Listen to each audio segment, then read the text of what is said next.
Ladies and gentlemen, I am Lady Lilith, and welcome to Eerie Embers.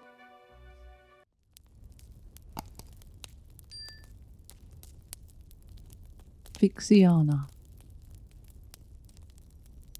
Dartmoor, shrouded in mist and mystery, is home to countless legends and folk tales, but none perhaps as chilling as the tale of Vixiana, the Witch of Vixen Tor. Known by various names including Vixiana, she cast a dark shadow over the moorlands, instilling fear in the hearts of all who dwelled nearby. Perched atop Vixen Tor, a rocky outcrop that loomed over the landscape like a silent sentinel, Vixiana made her lair. With her twisted powers and malevolent presence, she held sway over the surrounding countryside, commanding fear and respect in equal measure. The story of Vixiana's downfall is one of bravery, cunning, and the triumph of good over evil. Tales tell of a lone wanderer who dared to challenge the witch's dominion, armed with nothing but courage and keen wit. With each step he ventured closer to the Tor, his resolve unshakable despite the whispers of dread that hung heavy in the air. As he approached the base of the Tor, a sense of foreboding washed over him, but he pressed on, driven by fierce determination to rid the land of Vixiana's dark influence. With each passing moment, the air grew thick with magic, the very stones of the Tor seeming to pulse with unworldly energy. Finally, he stood before the witch's domain, his heart pounding with a mixture of fear and resolve. What transpired next is stuff of legend, a battle of wills and wits that raged across the moorlands, each combatant striving for supremacy. In the end, it was the lone wanderer who emerged victorious, his courage and cunning proving more than a match for the witch's dark magic. But even in victory, questions lingered, mysteries left unanswered. What drove Vixiana to embrace the darkness? Was she truly evil, or simply misunderstood? And what of the Tor itself? A silent witness to centuries of legend and lore. As the winds whispered through the heather and the shadows lengthened across the moor, one thing remained certain. The tale of Vixiana, the Witch of Vixen Tor, would continue to haunt the imaginations of those who dared to tread upon Dartmoor's ancient soil. Perched between Tavistock and Princetown on the rugged expanse of Dartmoor, Vixen Tor commands a formidable presence. Known as the Sphinx of Dartmoor, its rocky silhouette rises from the moorland like a sentinel of old, its form shifting with the play of light and shadow. Some see in its rugged contours the shape of a vixen, her cunning face fixed upon the horizon. Others discern the likeliness of an old man, stooped and weathered, his face turned away in silent contemplation. Yet, regardless of interpretation, there is an undeniable air of mystery that surrounds the Tor, an aura of ancient power that beckons the curious and the brave. For Vixiana, the Tor was both sanctuary and stronghold, a place where she wielded her dark arts with impunity. Legends speak of a cave that winds beneath the Tor, a subterranean realm where the witch held court with creatures of shadow and flame. It is here, in the heart of Dartmoor's wild expanse, that she dwelled alone, her presence casting a shadow over the land. But with all tales of darkness, there are those who dare to challenge its reign. Brave souls, drawn by a sense of duty or curiosity, venture forth to confront the witch and unravel the mysteries that lie hidden within the Tor's rocky embrace. And though the outcome may be uncertain, one thing remains true. The legend of Vixen Tor and the Witch of Dartmoor will endure, woven into the fabric of Dartmoor's timeless landscape. Vixiana's visage was a grotesque reflection of a malevolent spirit, a sight that struck fear in the hearts of those who dared to cross her path. Her ageless countenance bore the marks of time's cruel passage, each wrinkle etched with the weight of her wickedness. Towering at 6 feet, she was a gaunt figure, a skeletal figure draped in the tattered rags that hung from her emaciated form. Long, unkempt locks of black hair cascaded down to her knees, entangled and matted with filth. Her face, a canvas of decay, featured a long, hooked nose that protruded over thin lips, revealing 2 yellow teeth that jutted out like jagged stones. With each step she shuffled forward, hunched over her gnarled gauze stick, her eyes deep pools of moss green, gleaming with malice, casting a sinister aura that hung like a shroud around her. Vixiana's presence was as foul as her appearance. Her very essence tainted the darkness that consumed her. Her hatred knew no bounds, a venomous force that seethed within her soul. She took pleasure in the suffering of others, revelling in the acts of cruelty that left a trail of devastation in her wake. On the desolate moors of Dartmoor, she roamed unchecked. Her twisted deeds, fueled by wicked delight, echoed across the landscape, a chilling reminder of the evil that lurked within the witch of Vixen Tor. As the sun dipped below the horizon, casting its golden rays across the moorland, Vixiana ascended to the summit of Vixen Tor, her twisted silhouette outlined against the fading light. With keen, green eyes, she surveyed the desolate landscape, her gaze fixated on the winding track that meandered through the rugged terrain. When a traveller appeared on the horizon, a flicker of anticipation danced in Vixiana's eyes. With a wicked grin, she unleashed her dark magic, conjuring a thick veil of fog that enveloped the unsuspecting victim. Lost and disorientated, the traveller stumbled blindly, his senses ensnarled by the sinister mist. From her perch atop the tor, Vixiana called out, her voice laced with deceitful sweetness, luring the lost wanderer towards his doom. Under the guise of guidance, she leads him towards the treacherous bog that lay concealed beneath the fog's murky embrace. With each step, the traveller descended deeper into the bog, the mire swallowing him whole, his cries drowned out by the moor's eerie silence. And as the last glimmer of daylight faded into darkness, Vixiana revelled in the success of her malevolent trap, another soul claimed by the witch of Vixen Tor. As soon as Vixiana heard him screaming for help, she would cast another spell to disperse the fog, so she could enjoy the sight of watching him struggle and drown in the filthy mire. The last sound the poor unfortunate soul might hear would be her crackling laugh. Worse still would be the sight of her ugly, terrifying face as he was finally sucked below the surface to his death. Although local people avoided the Vixen Tor area completely, there was only a few occasional travellers along the track from Chagford to Tavistock who fell victim to her. This made her increasingly resentful, taking it out on victims that she managed to catch. With his heart set on confronting the dreaded Vixiana, a young man set out across the moors, his resolve unshakable. Clad in the cloak of invisibility bestowed upon him by the grateful pixies, he moved unseen through the mist-shrouded landscape, his keen eyes piercing through the veil of fog.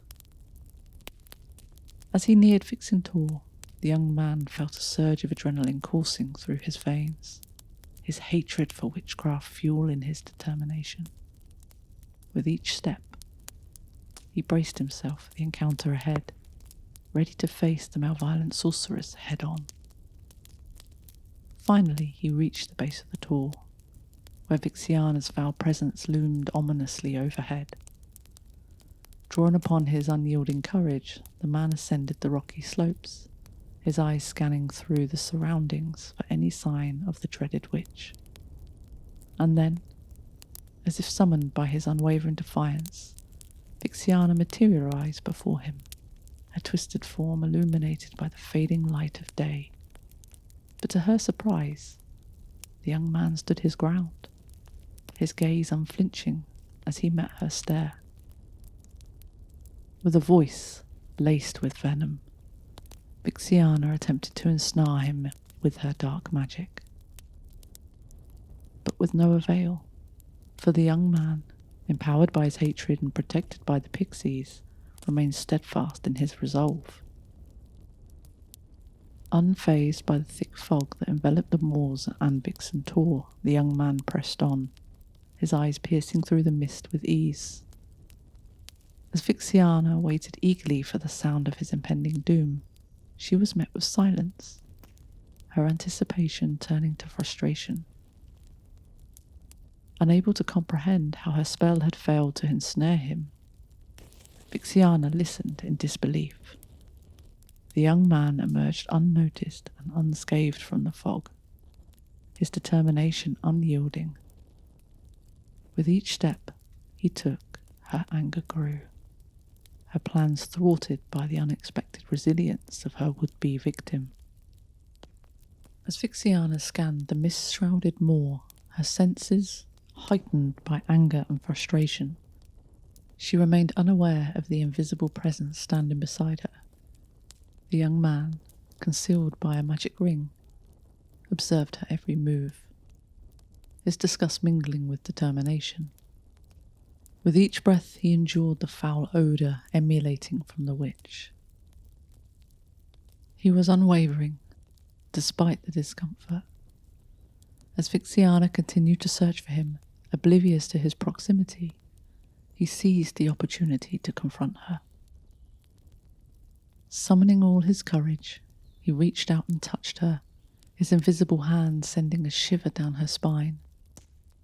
Startled, Vixiana recoiled, her senses overwhelmed by the sudden contact. But the young man wasted no time. With a swift motion, he grabbed hold of her gnarled gorse stick, wrenching it from her grasp. Caught off guard, Vixiana stumbled backwards.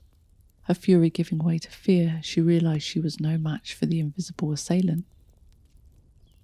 In a desperate attempt to regain control, Vixiana unleashed a barrage of curses and incarnations, but the young man remained undeterred. With each passing moment, his confidence grew, fueled by the knowledge that he held the upper hand. And then, with a final act of defiance, he cast aside the gore stick, leaving Vixiana trembling in his wake. With a startled cry, Vixiana tumbled from the Tor's edge, her screams echoing across the mist-covered moor. As he disappeared into the mist, his victory was assured, his courage and cunning triumphing over the witch of Vixen Tor. The young man watched from his invisible vantage point, his heart pounding with adrenaline as he witnessed the witch's fall. As Vixiana plummeted through the foggy abyss, her cries faded into the distance, swallowed by the eerie silence of the moor. With a sense of triumph, the young man knew he had vanquished the malevolent spirit that had terrorized the land for so long. As Vixiana sank deeper into the murky depths of the bog, her screams echoed across the moors, a haunting symphony of her demise. The young man stood atop the Tor, his gaze fixed on the spectacle unfolding below. With each futile struggle, her fate was sealed, the mire claiming her with relentless determination. As the black mud enveloped her, silencing her screams, a sense of closure washed over the young man. He had witnessed the end of a dark chapter in Dartmoor's history, and though the sight was grim, he felt a profound sense of satisfaction, knowing that Vixiana's reign of terror had come to an end. With a final glance at the now still surface of the bog, the young man turned away, leaving behind the Tor and the memory of Vixiana's malviolence. As he walked away, the moor seemed to sigh with release. The weight of her presence lifted from the ancient landscape. And though the legend of Vixen Tor would endure, it would be tinged with the triumph of justice prevailing over evil. With Vixiana defeated, the fog began to lift, revealing the desolate landscape bathed in the soft light of dawn. The young man stood alone on the tor, his invisible form now visible once more, a solitary figure against the vast expanse of Dartmoor.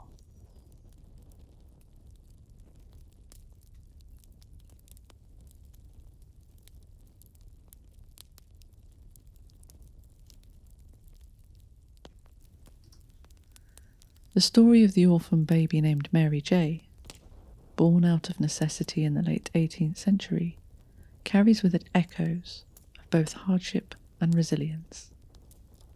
According to local law, in 1790, this infant found herself taken into the care of the poorhouse at Newton Abbot, where she was given the surname in accordance with the alphabetical progression used for such naming conventions. With the letter J in hand, and many common names already claimed, this child was bestowed with the surname J. However, in an unfortunate twist of fate, the word J held a dual meaning in the slang of the time, also signifying a profession deemed unsavoury, that of a prostitute. Sensing the potential stigma attached to this name, the caretakers of the poorhouse decided to bestow upon the child the Christian name of Mary, in hopes of offsetting any negative connotations. Thus, Mary J. came to be known. The tragic tale of Mary J., later known as Kitty, unfolds against a backdrop of hardship and societal stigma in the late 18th century. After spending her formative years at the Walborough poorhouse, where she dutifully supervised younger children, Mary was sent to Canna Farm, outside Manhattan, as an apprentice. Here, her days were filled with backbreaking labour in both the house and the fields, with little reward beyond the bare necessities of survival. This was to be a hard life, as the task load was heavy, the days were long, and the rewards were few. A decent meal and warm clothing were luxuries that many of these apprentices learned to live without. It was at Canna Farm that Mary J. acquired her more famous name, Kitty. However, her time at the farm soon took a darker turn, and she caught the eye of the farmer's son. Desperate for security and a sense of worth, Mary may have seen his attentions as a glimmer of hope in an otherwise bleak existence. Yet tragedy struck when she became pregnant, only to find herself cast out by the farmer and his wife, branded by the cruel term of slut. With no prospects and her reputation tarnished, Kitty faced a bleak future. Aware she would never find employment in the area and unwilling to return to the poorhouse in disgrace, she made the fateful decision to take her own life. Her body was discovered hanging in one of the barns at Canna, a poignant symbol of the despair and desperation that plagued her short life. In the harsh customs of the time, suicide was deemed a sin, and those who took their own lives were denied a proper burial in consecrated ground. Instead, they were interned at crossroads, sometimes with a stake driven through their hearts to prevent their restless souls from haunting the living. It was a grim fate for Kitty J., whose story serves as a haunting reminder of the injustices and cruelties of the past. The legend of Kitty J.'s grave, nestled at an intersection of a road and a moorland track, is steeped in mystery and intrigue. Soon after her tragic death, strange events began to unfold around the site. On certain moonlit nights, witnesses reported sightings of a dark figure kneeling beside the sombre mound, its face obscured by a thick black cloak. Speculation abounded as to the identity of this spectral apparition, with some believing it to be the spirit of those responsible for Kitty's fate, whilst others suggested it was the restless soul of the farmer's son, condemned to stand vigil over the grave as punishment for his transgressions. As the years passed, local tradition surrounding Kitty J.'s grave took a life of its own, rumours circulated that the bones interred with the grave were not human, leading to doubts about the true identity of the occupants. However, in the mid-18th century, farmer James Bryant from Hedgeburton took it upon himself to investigate the grave's contents. Upon opening the grave, he discovered human remains, including a skull and bones.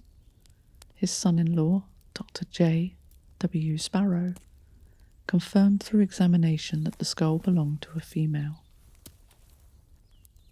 In a respectful gesture, Bryant reinterred the bones into the spot where they were discovered, constructing a mound over the grave and setting up a headstone. Despite efforts to protect the site, including the placement of curbstones by the Dartmoor National Park Authority in the 1970s, the true identity of the young woman laid to rest remains shrouded in mystery.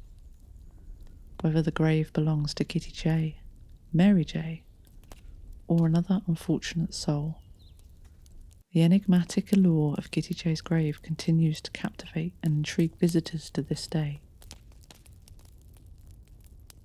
The popularity of Kitty J's grave as a tourist destination and a place of pilgrimage speaks to the enduring fascination with Dartmoor's rich tapestry of legends and folklore. Over the years, the site has become a must-see for visitors of Dartmoor, attracting crowds eager to capture a glimpse of the mysterious resting place. Photographs taken at the grave in January 2007 depict a scene of reverence and devotion, with visitors leaving offerings of flowers and holly, pebbles, candles, coins, plastic flowers, and shells, a modern-day shrine to the memory of Kitty J. This outpouring of respect and homage underscores the significance of the site as a cultural landmark and testament to Dartmoor's haunting allure. The tradition of burying suicides at crossroads, documented throughout history, lends credence to the eerie atmosphere surrounding Kitty J's grave. Dating back to Anglo-Saxon times, the practice of crossroad burials was a form of punishment for those deemed guilty of self-murder. The belief that such individuals were denied normal burial rites and interred at the crossroads with a stake through their hearts speaks to the superstitions and the fears of the time. The location of Kitty J's grave at the intersection of an old moorland miners' track further adds to its mystique, invoking echoes of Dartmoor's mining history and the rugged landscape that surrounds it. Whether viewed as a solemn reminder of Dartmoor's past, or a beacon of curiosity and intrigue, Kitty's grave continues to captivate the imagination of visitors from near and from far, perpetuating its status as a timeless symbol of mystery and folklore. The recent tradition of fresh flowers appearing daily at Kitty J's grave has been attributed to Beatrix Chase, a well-known Dartmoor writer and eccentric who lived nearby.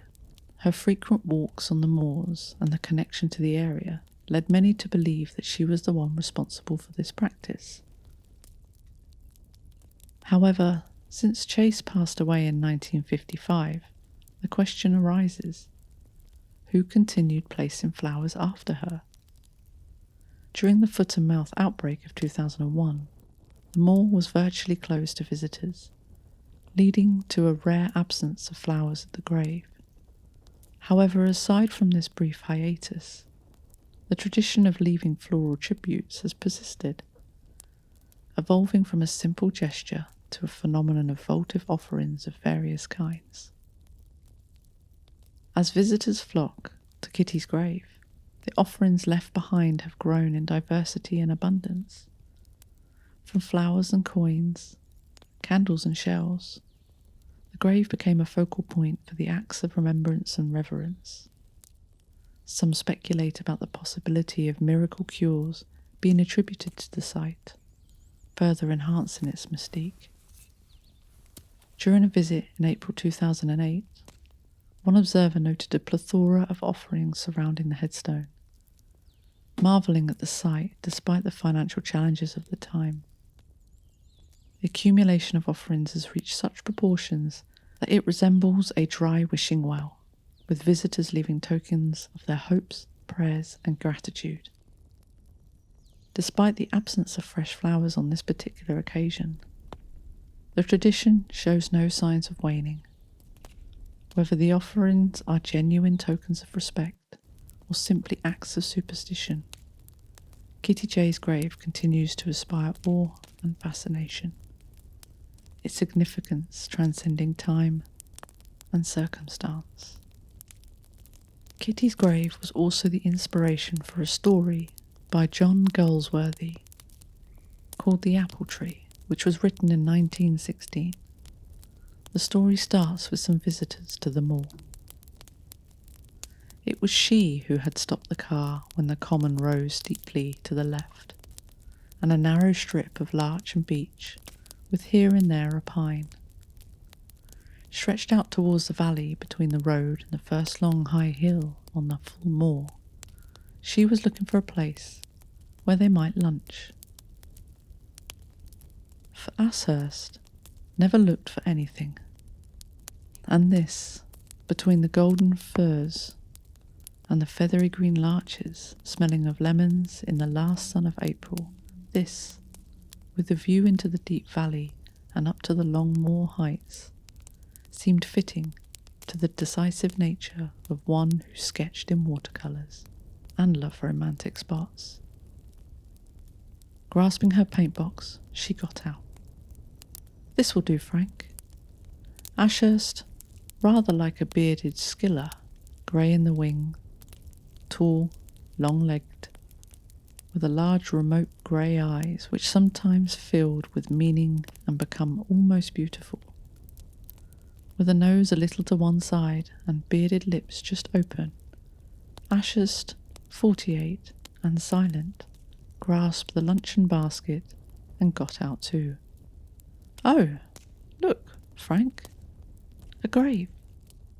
Where the track from the top of the common crossed it at right angles and ran through a gate past a narrow wood was a thin mound of turf, 6 feet by 1, with the moorstone to the west, and on it someone had thrown a blackthorn spray and a handful of bluebells. Ashurst looked, and the poet in him moved. At crossroads, a suicide's grave. Poor mortals with their superstitions. Whatever lay there, though, had the best of it. No clammy sepulchre along other hideous graves carved with feudities. Just a rough stone, the wide sky, and wayside blessings.